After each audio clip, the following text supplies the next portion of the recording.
ਇਤਿਹਾਸ ਪੜ੍ਹਨਾ ਜਿੰਨਾ ਹੀ ਅਕਾਊ ਰਿਹਾ ਹੋਊਗਾ ਨਾ ਤੁਹਾਡੇ ਲਈ, ਅੱਜ ਵੇਖਣਾ ਓਨਾ ਹੀ ਚੰਗਾ ਲੱਗੂਗਾ ਤੁਹਾਨੂੰ। ਅੱਜ ਤੁਹਾਨੂੰ ਚੀਜ਼ ਵੀ ਇਹੋ ਜਿਹੀ ਦਿਖਾਉਣੀ ਆ ਕਿ ਜਿਹੜੀ ਜਿੰਨੀ ਪੁਰਾਣੀ ਆ ਅਤੇ ਓਨੀ ਸੋਹਣੀ ਆ। ਕਿਸੇ ਵੀ ਚੈਨਲ 'ਤੇ ਤੁਸੀਂ ਇਹਨੂੰ ਅੱਜ ਤੱਕ ਨਹੀਂ ਤੱਕਿਆ, ਪਰ ਤੱਕਣ ਜ਼ਰੂਰ ਜਾਓਗੇ, ਇਹ ਮੇਰੀ ਗਰੰਟੀ ਆ। ਬਾਦਸ਼ਾਹ ਇੰਡੀਆ ਦੇ ਵਿੱਚ ਬਹੁਤ ਹੋਏ ਆ, ਬੜਿਆਂ ਨੇ ਬਾਦਸ਼ਾਹਤ ਕੀਤੀ ਆ, ਪਰ ਇੰਨਾ ਇਤਿਹਾਸਕ ਕੰਮ ਇੰਨੇ ਥੋੜ੍ਹੇ ਸਮੇਂ ਦੇ ਵਿੱਚ ਕੋਈ ਕਰ ਗਿਆ ਹੋਵੇ, ਮੈਨੂੰ ਨਹੀਂ ਲੱਗਦਾ ਕਿ ਇਹ ਹੋਇਆ ਹੋਊਗਾ। ਆ ਜਾਓ ਕਰਦੇ ਹਾਂ ਗੱਲ ਇਸ ਬਾਦਸ਼ਾਹ ਬਾਰੇ। ਸਤਿ ਸ਼੍ਰੀ ਅਕਾਲ ਜੀ ਸਾਰਿਆਂ ਨੂੰ। ਅੱਜ ਨਾ ਤੁਹਾਨੂੰ ਐਸੀ ਚੜ੍ਹਦੀ ਕਲਾ ਦੀ ਗੱਲ ਦੱਸਣੀ ਆ ਵੀ ਕਿਵੇਂ ਇੱਕ ਨੌਕਰ ਦਿੱਲੀ ਦੇ ਤਖਤ ਤੇ ਬੈਠ ਸਕਦਾ। ਇਹ ਹਕੀਕਤ ਆ, ਕੋਈ ਪਰੀ ਕਹਾਣੀ ਨਹੀਂ ਹੈ।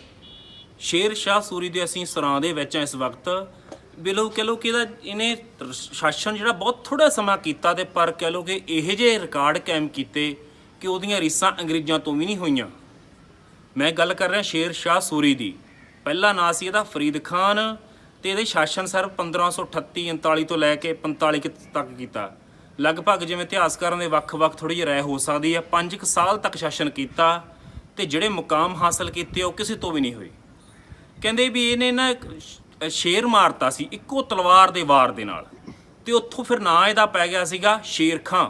ਬਿਹਾਰ ਦੇ ਵਿੱਚ ਜਿਹੜੀ ਹਕੂਮਤ ਸੀ ਰਾਜ ਉੱਥੋਂ ਦੇ ਰਾਜੇ ਦੀ, ਉਸ ਸਮੇਂ ਇਹ ਨੌਕਰ ਸੀ, ਉਹਦੇ ਰਾਜ ਦੇ ਸਮੇਂ ਇਹਨੇ ਸ਼ੇਰ ਦਾ ਇੱਕੋ ਵਾਰ ਦੇ ਨਾਲ ਉਹਦਾ ਨਾਸ਼ ਕਰਤਾ ਸੀ। ਉੱਥੋਂ ਨਾਂ ਇਹਦਾ ਪੈ ਗਿਆ ਸ਼ੇਰ ਖਾਂ। ਅਤੇ ਜਦੋਂ ਇਹ ਦਿੱਲੀ ਦੇ ਤਖਤ 'ਤੇ ਬੈਠਾ ਹਮਾਯੂ ਨੂੰ ਹਰਾ ਕੇ, ਅਤੇ ਫਿਰ ਨਾਂ ਪੈ ਗਿਆ ਸੀ ਸ਼ੇਰ ਸ਼ਾਹ ਸੂਰੀ। ਅਤੇ ਅੱਜ ਇਹਦੇ ਬਾਰੇ ਆਪਾਂ ਗੱਲਾਂ ਬਾਤਾਂ ਕਰਾਂਗੇ, ਇਹਦੀ ਚੜ੍ਹਤ ਬਾਰੇ ਗੱਲਾਂ ਬਾਤਾਂ ਕਰਾਂਗੇ, ਅਤੇ ਨਾਲੇ ਤੁਹਾਨੂੰ ਇਤਿਹਾਸਕ ਸਰਾਂ ਦੇ ਬਾਰੇ ਜਾਣਕਾਰੀ ਦੇਵਾਂਗੇ। ਆਓ ਚੱਲੀਏ।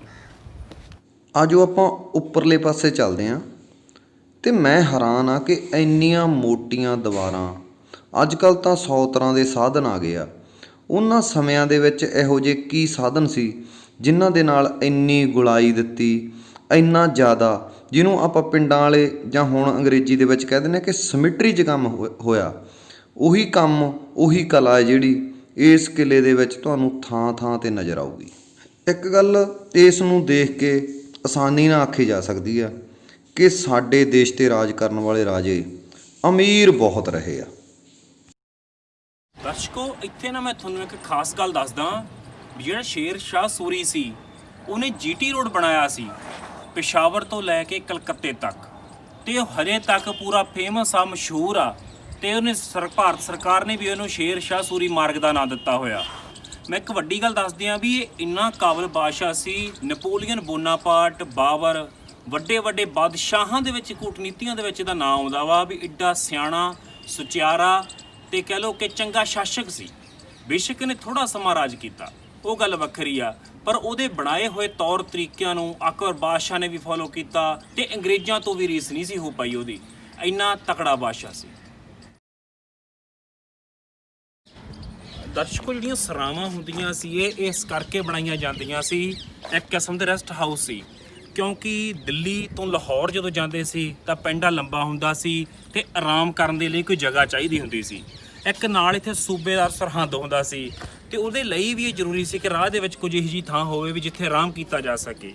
ਇੱਕ ਨਾ ਮੈਂ ਹੋਰ ਵੱਡੀ ਗੱਲ ਦੱਸ ਦਿਆਂ ਤੁਹਾਨੂੰ ਵੀ ਹਰ 5 ਕਿਲੋਮੀਟਰ ਦੇ ਸੰਨ ਦੇ ਉੱਤੇ ਬੁਰਜ ਬਣਾਏ ਜਾਂਦੇ ਸੀ, ਤਾਂ ਕਿ ਕੋਈ ਘੋੜ ਸਵਾਰ 5 ਕਿਲੋਮੀਟਰ ਤੱਕ ਜਾਵੇ ਤਾਂ ਉਦੋਂ ਅਗਲੀ ਖਬਰ ਅਗਲਾ ਦੇਵੇ। ਮਤਲਬ ਇੱਕ ਆਪਦੀ ਡਾਕ ਸਿਸਟਮ ਨੂੰ ਵਧੀਆ ਬਣਾਉਣ ਦੇ ਲਈ ਪ੍ਰਬੰਧ ਸੀ, ਅਤੇ ਖਬਰ ਛੇਤੀ ਤੋਂ ਛੇਤੀ ਦਿੱਲੀੋਂ ਲਾਹੌਰ ਅਤੇ ਲਾਹੌਰੋਂ ਦਿੱਲੀ ਪਹੁੰਚ ਸਕਦੀ ਸੀ। ਅਤੇ ਇੱਕ ਹੋਰ ਇਹਦੇ ਨਾਲ ਜੁੜੀ ਗੱਲ ਦੱਸਦੇ ਹਾਂ ਵੀ ਜਿਹੜੇ ਸਾਡੇ ਨਾਪ ਤੋਲ ਦੇ ਵਿੱਚ ਸੁਧਾਰ ਕੀਤਾ ਤਾਂ ਸ਼ੇਰ ਸ਼ਾਹ ਸੂਰੀ ਨੇ ਕੀਤਾ। ਇਹਦਾ ਨਾਮ ਮੈਂ ਪਹਿਲਾਂ ਵੀ ਦੱਸਿਆ ਫਰੀਦ ਖਾਨ ਸੀ ਪਹਿਲਾਂ ਨਾਂ, ਅਤੇ ਇਹਨੇ ਇੰਨਾ ਸੁਧਾਰ ਕੀਤਾ ਕਿ ਰੁਪਏ ਨੂੰ ਰੁਪਇਆ ਇਹਦੇ ਸ਼ਾਸਨ ਕਾਲ 'ਚ ਕਿਹਾ ਜਾਣ ਲੱਗਿਆ। ਇਹਨੇ ਸਿੱਕਿਆਂ ਦੇ ਨਮੂਨੇ ਵੀ ਬਹੁਤ ਸੋਹਣੇ ਸੋਹਣੇ ਬਣਾਏ ਅਤੇ ਲਾਜਵਾਬ ਨੇ।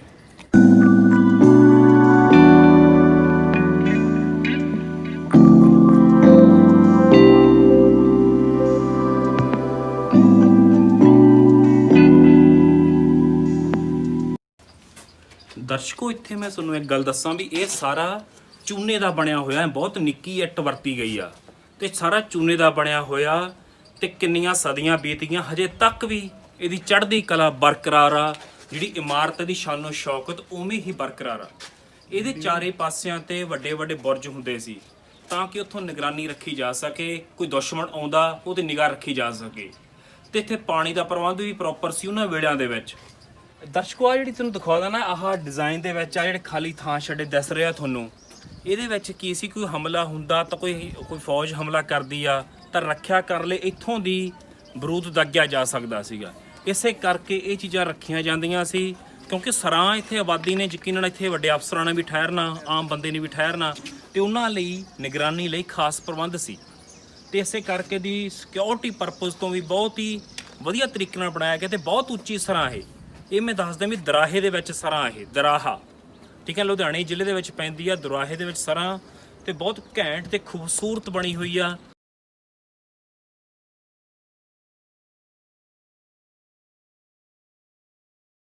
ਦਰਸ਼ਕੋ ਇੱਕ ਨਾ ਤੁਹਾਨੂੰ ਬਹੁਤ ਕਮਾਲ ਦੀ ਚੀਜ਼ ਦਿਖਾਉਣੀ ਆ ਵੀ ਮਾਡਰਨ ਚੀਜ਼ ਜ਼ਮਾਨੇ ਦੇ ਵਿੱਚ ਤਾਂ ਉਹ ਚੀਜ਼ ਹੁੰਦੀ ਆ, ਵੀ ਪੁਰਾਣੇ ਸਮਿਆਂ 'ਚ ਵੀ ਚੀਜ਼ ਉਹ ਸੀਗੀ ਵੀ ਆਹ ਚੀਜ਼ ਹੈਗੀ ਆ ਇੱਕ ਥੱਲੋਂ ਕਮਰੇ ਦੇ ਵਿੱਚ ਹਵਾਦਾਰ ਚੀਜ਼ ਆ। ਮਤਲਬ ਵੀ ਰਸੋਈ ਜੋ ਉੱਤੇ ਖਾਣਾ ਬਣਦਾ ਹੋਊਗਾ ਨਾ, ਉਹਦੀ ਭਾਫ ਵਗੈਰਾ ਬਾਹਰ ਕੱਢਣ ਦੇ ਲਈ ਇੱਕ ਹਵਾਦਾਰ ਆ ਖੂਹਨੁਮਾ ਚੀਜ਼ ਰੱਖੀ ਹੋਈ ਵਿਚਕਾਰ, ਮਤਲਬ ਵੀ ਸਾਰੀ ਹਵਾ ਵਗੈਰਾ ਇੱਥੋਂ ਦੀ ਬਾਹਰ ਨਿਕਲ ਸਕੇ ਤੇ ਕਮਰੇ ਦੇ ਵਿੱਚ ਮਾਹੌਲ ਵਧੀਆ ਰਹਿ ਸਕੇ। ਉਹਦਾ ਵੀ ਖਾਸ ਪ੍ਰਬੰਧ ਸੀ। ਨਵੀਂ ਤਕਨੀਕ ਆ ਇਹ, ਉਸ ਸਮੇਂ ਦੇ ਪੁਰਾਣੇ ਹਨਾ, ਅੱਜ ਤਾਂ ਹੈਗੀ ਆ, ਪੁਰਾਣੇ ਉਹਨਾਂ ਜ਼ਮਾਨਿਆਂ ਦੇ ਵਿੱਚ ਵੀ ਇਹ ਚੀਜ਼ ਦਾ ਖਾਸ ਖਿਆਲ ਰੱਖਿਆ ਗਿਆ ਸੀ। ਦਰਸ਼ਕੋ ਦੇਖੋ ਵੀ ਕਿੰਨੀਆਂ ਸਦੀਆਂ ਬੀਤ ਗਈਆਂ ਹਨਾ, ਤਕਨੀਕ ਇਹਨਾਂ ਕੋਲੇ ਬਹੁਤ ਲਾਜਵਾਬ ਸੀ। ਅੱਜ ਜਿੱਥੇ ਮੈਂ ਖੜਾ ਤਾਂ ਨੂੰ ਵੀ ਰੋਸ਼ਨੀ ਪੂਰੀ ਆ ਰਹੀ ਆ ਨਾ, ਇਸ ਨੂੰ ਪੂਰਾ ਸਾਫ਼ ਦਿਸ ਰਿਹਾ ਹੋਊਗਾ, ਤੇ ਅਦਰਵਾਈਜ਼ ਕਮਰੇ 'ਚ ਬਹੁਤ ਹਨੇਰਾ ਸਾਈਡਾਂ ਤੇ, ਪਰ ਇਸ ਕਰਕੇ ਬਹੁਤ ਵਧੀਆ ਚੀਜ਼ ਆ। ਹੋ ਸਕਦਾ ਇਹ ਰਸੋਈ ਹੋਵੇ ਹਨਾ, ਵੀ ਖਾਣਾ ਇੱਥੇ ਪੱਕਦਾ ਹੋਵੇ, ਤੇ ਬਹੁਤ ਸੋਹਣੀ ਤੇ ਤਕਨੀਕ ਵਧੀਆ ਦੇ ਨਾਲ ਬਣਾਈ ਗਈ ਆ, ਤੇ ਕਲਾ ਵੀ ਬਹੁਤ ਸੋਹਣੀ ਆ। ਨਮੂਨੇ ਦੇ ਪੱਖ ਤੋਂ ਦੇਖੋਗੇ ਤਾਂ ਲਾਜਵਾਬ ਕਲਾ। ਇੱਥੇ ਗੁਪਤ ਰਸਤੇ ਵੀ ਆ, ਮਤਲਬ ਵੀ ਕਿ ਅੰਦਰ ਗੱਲਬਾਤ ਹੋਵੇ ਇੱਕ ਕਮਰੇ ਤੋਂ ਦੂਜੇ ਕਈ ਆਖਰੀ ਕਮਰੇ ਤੱਕ ਐਂਡ ਟੂ ਐਂਡ ਜਾ ਸਕਦਾ ਸੀ। ਆ ਵੀ ਇੱਕ ਕਿਸਮ ਦਾ ਗੁਪਤ ਰਾਹ ਹੀ ਆ। ਆ ਦੇਖੋ, ਆ ਇਸ ਚੀਜ਼ ਦੀ ਗੁਲਾਈ ਬਣੀ ਹੋਈ ਆ, ਅੰਡਾਕਾਰ ਕਹ ਲਓ ਕਿ ਬਣਿਆ ਹੋਇਆ ਵਾ। ਹੋ ਸਕਦਾ ਇੱਥੇ ਵੱਡੀਆਂ ਰਸੋਈਆਂ ਹੁੰਦੀਆਂ ਹੋਣ, ਉਹਨਾਂ ਖਾਣਾ ਪੱਕਦਾ ਹੋਵੇ, ਅਕਸਰ ਰਸੋਈਆਂ ਵੀ ਤਾਂ ਹੋਣਗੀਆਂ, ਏਡੀ ਵੱਡੀ ਸਰਾਂ ਵਾ, ਤੇ ਲਾਜਵਾਬ ਆ ਯਾਰ, ਕਿਤੇ ਮਨ ਹੀ ਨਹੀਂ ਭਰਦਾ ਇੱਥੋਂ ਦੀ ਕਲਾ ਦੇਖ ਕੇ। ਤੇ ਮੈਂ ਸਪੈਸ਼ਲ ਧੰਨਵਾਦ ਕਰੂੰਗਾ ਇੱਥੋਂ ਦੇ ਪੁਰਾਤਨ ਵਿਭਾਗ ਦਾ, ਵੀ ਇਹਨਾਂ ਨੇ ਨਾ ਸਾਂਭਿਆ ਹੋਇਆ ਹੈ, ਵੀ ਉਹਨਾਂ ਦਾ ਦਿਲੋਂ ਧੰਨਵਾਦ। ਅਕਸਰ ਅਸੀਂ ਨਿੰਦਦੇ ਹੁੰਦੇ ਵੀ ਸਾਂਭਿਆ ਨਹੀਂ, ਪਰ ਇੱਥੇ ਸਾਂਭਿਆ ਗਿਆ ਉਹਨਾਂ ਨੇ, ਤੇ ਲਾਜਵਾਬ ਆ। ਹਜੇ ਗੱਲਾਂ ਮੁੱਕੀਆਂ ਨਹੀਂ, ਹਜੇ ਹੋਰ ਵੀ ਗੱਲਾਂ ਤੇ ਰੌਚਕ ਤੱਥ ਨੇ ਜਿਹੜੇ ਉਹ ਆਪਾਂ ਕਰਦੇ ਆ। ਆਹ ਦੇਖੋ, ਆ ਵੀ ਉਸੇ ਸਮੇਂ ਦਾ ਪੁਰਾਣਾ ਕਹਿ ਲਓ ਕਿ ਕਿਸਮ ਦੀ ਚਿਮਨੀਆਂ ਨਹੀਂ ਸੀ ਹੁੰਦੀਆਂ, ਚਿਮਨੀਆਂ ਧੂਆਂ ਕੱਢਣ, ਉਸ ਹਿਸਾਬ ਦਾ ਸਿਸਟਮ ਹੋ ਸਕਦਾ।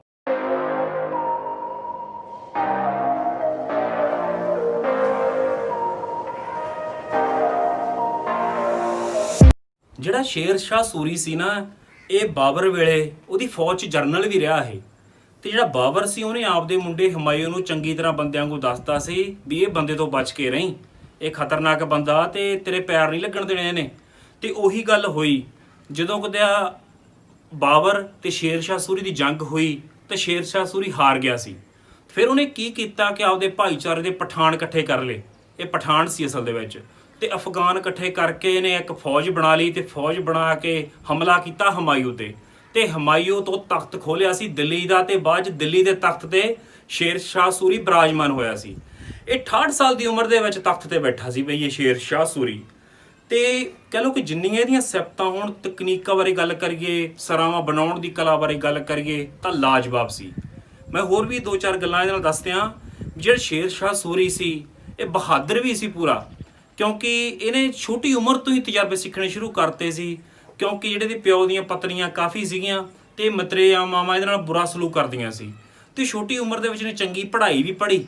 ਆਉਂ ਨਹੀਂ ਵੀ ਇਕੱਲਾ ਧੱਕੇ ਖਾਂਦਾ ਰਿਹਾ, ਚੰਗੀ ਪੜ੍ਹਾਈ ਪੜ੍ਹੀ, ਉਹਨੂੰ ਤਕਨੀਕ ਦੇ ਨਾਲ ਜਿਵੇਂ 'ਚ ਲਾਗੂ ਕੀਤਾ, ਤੇ ਹਰ ਬੋਲ ਮੂੰਹ ਦੇ ਵਿੱਚੋਂ ਨਿਕਲਿਆ ਹੋਇਆ ਹਰ ਬੋਲ ਕਾਨੂੰਨ ਹੁੰਦਾ ਸੀ। ਇਹਨੇ ਆਪਦੇ ਰਾਜ ਨੂੰ ਨਾ 47 ਭਾਗਾਂ 'ਚ ਵੰਡਿਆ ਸੀਗਾ, ਤੇ 47 ਇਕੱਲੇ ਭਾਗ ਨੂੰ ਸਰਕਾਰ ਦਾ ਨਾਂ ਦਿੱਤਾ ਜਾਂਦਾ ਸੀ। ਇਹ ਸੀ ਇਹਦੀ ਖਾਸੀਅਤ।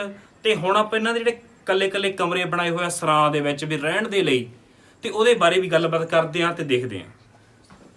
ਕੋਲ ਜਿਹੜੇ ਸਰਾਂ ਦੇ ਵਿੱਚ ਨਾ ਸੈਂਕੜੇ ਹੀ ਕਮਰੇ ਨੇ ਯਾਤਰੂਆਂ ਦੇ ਲਈ, ਤੇ ਸੈਂਕੜੇ ਕਮਰੇ ਸਾਰੇ ਲਾਜਵਾਬ ਨੇ। ਅੱਜ ਦੇ 5 ਸਟਾਰ 7 ਸਟਾਰ ਹੋਟਲਾਂ ਨੂੰ ਵੀ ਮਾਤ ਪਾਉਂਦੇ ਨੇ, ਤੇ ਨਿੱਕੀ ਇੱਟ ਦੇ ਨਾਲ ਬਣਿਆ, ਚੂਨੇ ਦੇ ਨਾਲ ਬਣਿਆ, ਠੰਡ ਤੇ ਗਰਮੀ ਦਾ ਪੂਰਾ ਖਿਆਲ ਰੱਖ ਕੇ ਬਣਾਏ ਗਏ ਆ, ਤੇ ਬਹੁਤ ਖੁੱਲਾ ਡੁੱਲਾ ਮਾਹੌਲ ਆ ਤੇ ਲਾਜਵਾਬ ਆ।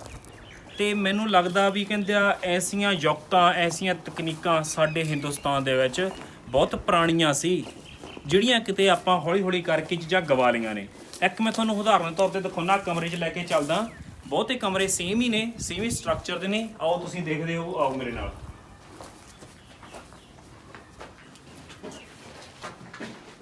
ਆਹ ਦੇਖੋ ਕਿੱਡਾ ਖੂਬਸੂਰਤ ਗੁਲਾਈ ਦੇ ਵਿੱਚ ਬਣਿਆ ਹੋਇਆ ਤੇ ਲਾਜਵਾਬ ਆ ਯਾਰ, ਘੈਂਟ ਆ ਪੂਰਾ ਚੀਜ਼ਾਂ। ਮਤਲਬ ਕਿ ਦੀਵਾ ਬੱਤੀ ਕਰਨ ਨੂੰ ਥਾਂ ਅੱਡ ਦਿੱਤਾ ਹੋਇਆ ਤੇ ਰੋਸ਼ਨੀ ਦੇ ਪ੍ਰਬੰਧ ਦੀ ਕਿਸੇ ਕਿਸਮ ਦੀ ਕੋਈ ਕਮੀ ਨਹੀਂ। ਹਰ ਚੀਜ਼ ਇੱਥੇ ਸਮਾਨ ਰੱਖਣਾ ਹੋਵੇ ਹਨਾ, ਜਿਵੇਂ ਫਰਨੀਚਰ ਤੇ ਆਪਾਂ ਅੱਜ ਲੱਖਾਂ ਲਾਉਂਦੇ ਆ, ਤੇ ਉਹ ਬਣਾਉਣ ਦੇ ਸਮੇਂ ਯਾਰ ਧਿਆਨ ਰੱਖ ਲੈਂਦੇ ਸੀ। ਮੈਂ ਤਾਂ ਉਹ ਸਲੂਟ ਕਰਦਾ ਉਹ ਮਿਸਤਰੀਆਂ ਨੂੰ, ਆਤਮਾ ਨੂੰ ਉਹਨਾਂ ਦੀ ਸ਼ਾਂਤੀ ਦੇ, ਵੀ ਕਿੱਡੇ ਯਾਰ ਘੈਂਟ ਸੀ ਜੋ ਬੰਦੇ ਸੀ ਯਾਰ, ਸੱਚੀ ਕੋਈ ਬਹੁਤ ਘੈਂਟ ਬੰਦੇ ਸੀ ਉਸ ਸਮੇਂ ਦੇ। ਕਹ ਲਓ ਕਿ ਮਿਸਤਰੀ, ਕਾਰੀਗਰ, ਤੇ ਕਿੰਨੀ ਮਿਹਨਤ ਦੇ ਨਾਲ ਕਿੰਨਿਆਂ ਸਾਲਾਂ ਦੇ ਵਿੱਚ ਤਿਆਰ ਕੀਤਾ ਹੋਊਗਾ, ਸਿਜਦਾ ਉਹਨਾਂ ਬੰਦਿਆਂ ਨੂੰ। ਸੋ ਆਹ ਦੇਖੋ ਤੁਸੀਂ ਕੰਧ ਦੀ ਚੌੜਾਈ ਤੇ ਆਹ ਸਾਈਜ਼ ਮੰਨ ਲਓ ਤੁਸੀਂ, ਮੈਂ ਕਹਿੰਦਾ ਨਾ ਭਾਵੇਂ ਕਿ ਤੋਪਾਂ ਦੇ ਫੈਰ ਦਾਗੀ ਚੱਲੋ, ਇਹਨੂੰ ਨਹੀਂ ਕੁਛ ਹੁੰਦਾ ਬਾਈ। ਇੰਨੀ ਮਜ਼ਬੂਤ, ਇੰਨੀ ਤਕੜੀ ਬਣਾਈ ਹੋਈ ਆ। ਕਿਉਂਕਿ ਮੈਨੂੰ ਤਾਂ ਯਾਰ ਜਿਸ ਹਿਸਾਬ ਤੇ ਲੱਖਾਂ ਕਰੋੜਾਂ ਇੱਟ ਲੱਗੀ ਹੋਈ ਆ, ਇਹਨੂੰ ਨਿੱਕੀ ਇੱਟ ਤੇ ਆਪਾਂ ਕਦੇ ਛੋਟਾ ਜਿਹਾ ਕਿ ਯਾਰ ਇੱਕ ਵਾਰ ਘਰੇ ਪਾਉਣਾ ਹੋਵੇ ਤਾਂ ਹੱਥ ਖੜੇ ਹੋ ਜਾਂਦੇ ਆ, ਮਿਸਤਰੀ ਪੈਰ ਨਹੀਂ ਲੱਗਣ ਦਿੰਦੇ ਕਿਸੇ ਦੇ। ਤੇ ਉਹਨਾਂ ਵੇਲਿਆਂ 'ਚ ਧੰਨ ਸੀ ਉਸ ਸਮੇਂ ਦੇ ਕੰਮ ਕਰਵਾਉਣ ਵਾਲੇ ਬੰਦੇ ਤੇ ਤਕਨੀਕਾਂ ਵਾਲੇ, ਤੇ ਲਾਭ ਸੀ। ਦੇਖੋ ਹਰ ਚੀਜ਼ ਮਜ਼ਬੂਤੀ ਆ, ਸੁਰੱਖਿਆ ਦੇ ਪੱਖ ਤੋਂ ਵੀ, ਤੇ ਉਹਨੂੰ ਰਹਿਣ ਸਹਿਣ ਦੇ ਪੱਖ ਤੋਂ ਵੀ, ਤੇ ਆਵਾਜਾਈ ਦੇ ਯਾਤਰੂਆਂ ਦੇ ਰਹਿਣ ਦੇ ਪੱਖ ਤੋਂ ਵੀ, ਹਰ ਪੱਖ ਤੋਂ ਬਹੁਤ ਮਹੱਤਵਪੂਰਨ ਸੀ। ਤੇ ਇੱਕ ਨਾ ਸ਼ੇਰ ਸ਼ਾਹ ਸੂਰੀ ਬਾਰੇ ਮੈਂ ਇੱਕ ਹੋਰ ਤੁਹਾਨੂੰ ਰੋਚਕ ਗੱਲ ਦੱਸਦਾ ਵੀ ਉਹਦਾ ਰਾਜ ਇੰਨਾ ਵਧੀਆ ਸੀ ਨਾ, ਤੇ ਜੇ ਕੋਈ ਵਪਾਰੀ ਜੰਗਲ ਦੇ ਵਿੱਚ ਵੀ ਆਪਦਾ ਕੀਮਤੀ ਸਮਾਨ ਲੈ ਕੇ ਲੰਘਦਾ ਸੀ ਤਾਂ ਉਹਨੂੰ ਫਿਕਰ ਕਰਨ ਦੀ ਲੋੜ ਨਹੀਂ ਸੀ ਪੈਂਦੀ। ਇੰਨੀ ਵਧੀਆ ਸੁਰੱਖਿਆ ਪ੍ਰਬੰਧ ਸੀ ਉਹਦਾ ਖੂਫੀਆ ਤੰਤਰ ਬਹੁਤ ਸਟਰੋਂਗ ਸੀ। ਕਿਉਂਕਿ ਦੁਨੀਆ ਦੇ ਵਿੱਚ ਚੋਟੀ ਦੇ ਬੰਦੇ, ਜਿਵੇਂ ਪਹਿਲਾਂ ਵੀ ਦੱਸਿਆ ਵੀ ਨੈਪੋਲੀਅਨ ਬੋਨਾਪਾਰਟ ਉਹਨਾਂ ਦੀ ਕੈਟਾਗਰੀ 'ਚ ਮੰਨਿਆ ਗਿਆ ਇਹ ਬੰਦਾ, ਕੋਈ ਸਧਾਰਨ ਬੰਦਾ ਨਹੀਂ ਸੀ। ਤੇ ਬਾਕੀ ਗੱਲਾਂ ਆਪਾਂ ਪਾਕ ਪਵਿੱਤਰ ਮਸਜਿਦ 'ਚ ਜਾ ਕੇ ਕਰਦੇ ਹਾਂ, ਕਿਉਂਕਿ ਸਾਹਮਣੇ ਮਸਜਿਦ ਵੀ ਆ ਤੇ ਲਾਜਵਾਬ ਆ, ਖੂਬਸੂਰਤ ਆ। ਕਿਸੇ ਸਮੇਂ ਇੱਥੇ ਰੌਣਕਾਂ ਲੱਗਦੀਆਂ ਹੋਣਗੀਆਂ ਹਨਾ, ਕਿੰਨੇ ਸ਼ਰਧਾਲੂ ਤੜਕੇ ਉੱਠ ਕੇ ਆਪਦੀ ਨਮਾਜ਼ ਪੜ੍ਹਦੇ ਹੋਣਗੇ, 5 ਟਾਈਮ ਦੀਆਂ ਨਮਾਜ਼ਾਂ ਅਦਾ ਕਰਦੇ ਹੋਣਗੇ, ਤੇ ਕਿਹੋ ਜਿਹਾ ਮਾਹੌਲ ਹੋਊ। ਤੇ ਯਾਰ ਉਸ ਸਮੇਂ ਦੇ ਮਾਹੌਲ ਨੂੰ ਇਮੈਜਿਨ ਕਰੀਏ, ਫੌਜਾਂ ਬੈਠ ਕੇ ਜੁਗਤਾਂ ਵੀ ਘਟਦੀਆਂ ਹੋਣਗੀਆਂ, ਯਾਰ ਆਪਾਂ ਹੁਣ ਫਲਾਨੇ ਨੇ ਹਮਲਾ ਕਰਤਾ ਤਾਂ ਭਾਈ ਤੂੰ ਉੱਥੇ ਮੋਰਚਾ ਲਾ ਲਈ, ਇਹੋ ਜਿਹੀਆਂ ਗੱਲਾਂ ਵੀ ਹੁੰਦੀਆਂ ਹੋਣਗੀਆਂ ਉਸ ਸਮੇਂ। ਤੇ ਚਲੋ ਹੁਣ ਆਪਾਂ ਪਾਕ ਪਵਿੱਤਰ ਮਸਜਿਦ 'ਚ ਵੀ ਗੇੜਾ ਕੱਢਾਈਏ। ਨਿਰਮਾਣ ਕਲਾ ਦੀ ਨਿਪੁੰਨਤਾ ਬਾਰੇ ਤੁਹਾਨੂੰ ਇੱਕ ਗੱਲ ਦੱਸਦੇ ਹਾਂ ਕਿ ਇੱਥੋਂ ਦੇ ਸਥਾਨਕ ਲੋਕ ਦੱਸਦੇ ਆ ਕਿ ਚਾਹੇ ਕਿੰਨੇ ਵੀ ਹੜ੍ਹ ਆ ਗਏ ਆ, ਚਾਹੇ ਪਾਣੀ ਆ ਗਿਆ, ਚਾਹੇ ਨਹਿਰ ਟੁੱਟ ਗਈ, ਚਾਹੇ ਕੁਛ ਵੀ ਹੋ ਗਿਆ, ਇਹ ਜਗ੍ਹਾ ਜਿਸ ਥੇ ਇਹ ਕਿਲ੍ਹਾ ਬਣਿਆ ਉਹ ਕਦੇ ਵੀ ਪਾਣੀ ਦੀ ਮਾਰ ਹੇਠ ਨਹੀਂ ਆਇਆ ਹੁਣ ਤੱਕ ਦੇ ਇਤਿਹਾਸ ਦੇ ਵਿੱਚ। ਦੂਸਰੀ ਗੱਲ, ਅੱਜ ਬੇਸ਼ੱਕ ਇੱਥੇ ਕੋਈ ਨਹੀਂ ਵਸਦਾ ਤੇ ਕੋਈ ਨਹੀਂ ਆਉਂਦਾ, ਪਰ ਇਹਨੂੰ ਵੇਖ ਕੇ ਇਉਂ ਲੱਗਦਾ ਕਿ ਜਿਵੇਂ ਦੁਨੀਆ ਇੱਥੇ ਵਸਦੀ ਹੋਵੇ। ਇੱਥੋਂ ਦੀ ਜਿਹੜੀ ਪਵਿੱਤਰਤਾ ਉਹ ਉਸੇ ਤਰ੍ਹਾਂ ਕਾਇਮ ਆ ਇੱਥੋਂ ਦੇ ਮਾਹੌਲ ਦੇ ਵਿੱਚ। ਆਜੋ ਤੁਹਾਨੂੰ ਇਹਦੀ ਨਿਰਮਾਣ ਕਲਾ ਦੀ ਇੱਕ ਹੋਰ ਸੁੰਦਰਤਾ ਬਰੀਕੀ ਦੇ ਨਾਲ ਦਿਖਾ ਦਿੰਦੇ ਹਾਂ। ਦਰਸ਼ਕੋ, ਤੁਸੀਂ ਦੇਖ ਰਹੇ ਹੋ ਪਵਿੱਤਰ ਮਸਜਿਦ। ਕਿਉਂਕਿ ਕੋਈ ਵੀ ਆਰਾਮਗਾਹ ਹੁੰਦੀ ਸੀ, ਕਿਉਂਕਿ ਹਰ ਧਰਮ ਦੇ ਆਪਣੇ ਆਪਣੇ ਅਸੂਲ ਨੇ, ਆਪਣੇ ਆਪਣੇ ਪੈਗੰਬਰ ਨੇ, ਈਸਟ ਨੇ ਹਨਾ, ਤੇ ਉਹਦੇ ਮੁਤਲਕ ਹੀ ਉਹਨਾਂ ਨੇ ਆਪਦੀ ਜੀਵਨ ਜਾਂਚ ਨੂੰ ਸ਼ੁਰੂ ਕਰਨਾ ਹੁੰਦਾ। ਉਸੇ ਤਰੀਕੇ ਨਾਲ ਹੀ ਸਰਾਂ ਦੇ ਵਿੱਚ ਮਸਜਿਦ ਬਣਾਈ ਗਈ ਸੀ ਵੀ ਤਾਂ ਕਿ ਕਿਸੇ ਕਿਸਮ ਦੇ ਰਾਹੀ ਯਾਤਰੂ ਨੂੰ ਆਪਣੀ ਨਮਾਜ਼ ਪੜ੍ਹਨ ਦੇ ਵਿੱਚ ਕੋਈ ਦਿੱਕਤ ਨਾ ਆਵੇ, ਉਹਨਾਂ ਨੂੰ ਸੁੱਖ ਸਹੂਲਤਾਂ ਸਾਰੀਆਂ ਇੱਥੇ ਹੀ ਮਿਲ ਜਾਣ। ਇੱਕ ਨਾ ਛੋਟਾ ਜਿਹਾ ਇੱਧਰ ਬਣਿਆ ਹੋਇਆ ਚਬੱਚਾ ਜਿਹਾ, ਕੁੰਡ ਜਿਹਾ, ਹੋ ਸਕਦਾ ਇਹਦੀ ਵਰਤੋਂ ਉਸ ਸਮੇਂ ਨਮਾਜ਼ ਪੜ੍ਹਨ ਤੋਂ ਪਹਿਲਾਂ ਹੱਥ ਮੂੰਹ ਧੋਣ ਦੇ ਲਈ ਕੀਤੀ ਜਾਂਦੀ ਹੋਵੇ, ਉਦੋਂ ਬਾਅਦ 'ਚ ਇਹ ਨਲਕਾ ਲਵਾਇਆ ਹੋਊਗਾ। ਨਲਕਾ ਤਾਂ ਹੁਣ ਦੀਆਂ ਗੱਲਾਂ ਨੇ। ਤੇ ਉਹ ਚਬੱਚਾ ਜਿਹਾ ਪਾਣੀ ਦਾ ਬਣਿਆ ਤੇ ਇੱਕ ਉੱਪਰ ਇਹ ਖੂਹ ਬਣਿਆ ਹੋਇਆ, ਤੇ ਉੱਥੋਂ ਪਾਣੀ ਲਿਆ ਕੇ ਹੋ ਸਕਦਾ ਇਹਦੇ ਵਿੱਚ ਭਰਦੇ ਹੋਣ, ਤੇ ਇੱਥੋਂ ਆਪਦਾ ਮੂੰਹ ਹੱਥ ਧੋ ਕੇ ਹਨਾ, ਤੇ ਆਪਦੇ ਜੋ ਕੀਤੇ ਮੁਤਾਬਕ ਤੇ ਉਹਦੇ ਅਨੁਸਾਰ ਇੱਥੇ ਨਮਾਜ਼ ਪੜ੍ਹੀ ਜਾਂਦੀ ਸੀ। ਇੱਕ ਨਾ ਮੈਂ ਹੋਰ ਤੁਹਾਨੂੰ ਦੱਸ ਦਿਆਂ ਵੀ ਕਲਾ ਪੱਖ ਦੀ ਗੱਲ ਕਰੀਏ ਤਾਂ ਉਦੋਂ ਦੇ ਭਰੇ ਹੋਏ ਰੰਗ ਹਜੇ ਤੱਕ ਵੀ ਨਹੀਂ ਮਿਟੇ। ਤੁਸੀਂ ਦੇਖ ਹੀ ਰਹੇ ਹੋ ਨਾ, ਸਕਰੀਨ ਦੇ ਉੱਤੇ ਤੁਹਾਡੇ ਚੱਲ ਹੀ ਰਿਹਾ ਕਿ ਉਸ ਸਮੇਂ ਦੀਆਂ ਪਾਈਆਂ ਬੇਲ ਬੂਟੀਆਂ ਹਜੇ ਤੱਕ ਵੀ ਹੂਬਹੂ ਉਸ ਸਮੇਂ ਦੀ ਚਿੱਤਰਕਾਰੀ ਤੇ ਕਲਾ ਦੀ ਪ੍ਰਤੱਖ ਗਵਾਹੀ ਭਰਦੀਆਂ ਵੀ।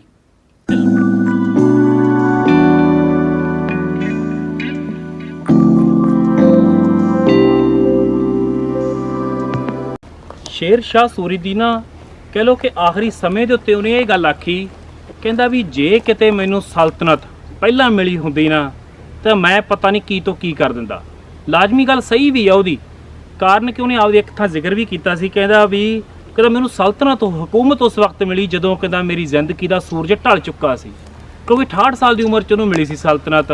ਤੇ ਯਕੀਨਨ ਇਹ ਜਿਹਾ ਬਾਦਸ਼ਾਹ ਲੰਮਾ ਸਮਾਂ ਜਿਉਣਾ ਚਾਹੀਦਾ, ਕਿਉਂਕਿ ਬਹੁਤ ਸਾਰੀਆਂ ਚੀਜ਼ਾਂ ਸਮਾਜ ਦੀ ਭਲਾਈ ਲਈ ਕਰਦਾ। ਤੇ ਇੱਕ ਮੈਂ ਵੱਡੀ ਗੱਲ ਆਖਰ ਦੇ ਉੱਤੇ ਆਖ ਦਿਆਂ ਕਿ ਉਹ ਕਿਸੇ ਨੂੰ ਕਹਿ ਲਓ ਕਿ ਗੈਰ ਮੁਸਲਮਾਨ ਨੂੰ, ਕਿਸੇ ਹੋਰ ਨੂੰ ਨਫ਼ਰਤ ਨਹੀਂ ਸੀ ਕਰਦਾ, ਉਹ ਸਿਰਫ ਸਮਾਜ ਸੁਧਾਰਕ ਤੇ ਚੰਗੇ ਪ੍ਰਬੰਧ ਦਾ ਹਾਮੀ ਸੀ। ਸੋ ਅਗਲੀ ਵਾਰੀ ਫਿਰ ਨਵੇਂ ਵਿਸ਼ੇ ਨਾਲ ਤੁਹਾਨੂੰ ਮਿਲਾਂਗੇ। ਇਹ ਵੀਡੀਓ ਕਿਵੇਂ ਦੀ ਲੱਗੀ ਤੁਹਾਨੂੰ, ਇਹ ਸਾਨੂੰ ਕਮੈਂਟ ਕਰਕੇ ਸ਼ੇਅਰ ਕਰਕੇ ਲਾਜ਼ਮੀ ਦੱਸਿਓ, ਤਾਂ ਕਿ ਅਸੀਂ ਅੱਗੇ ਤੋਂ ਹੋਰ ਵੀ ਵਧੀਆ ਚੀਜ਼ਾਂ ਤੁਹਾਡੇ ਲਈ ਪੰਜਾਬ ਤੋਂ ਬਾਹਰ ਜਾ ਕੇ ਜਾਂ ਇੰਡੀਆ ਤੋਂ ਬਾਹਰ ਜਾ ਕੇ ਸਾਡੇ ਸਿੱਖੀ ਦੇ ਨਿਸ਼ਾਨ ਜਾਂ ਸਾਡੇ ਭਾਰਤ ਨਾਲ ਸੰਬੰਧਿਤ ਇਤਿਹਾਸਕ ਤੱਥਾਂ ਨੂੰ ਸਾਹਮਣੇ ਲਿਆ ਸਕੀਏ। ਧੰਨਵਾਦ।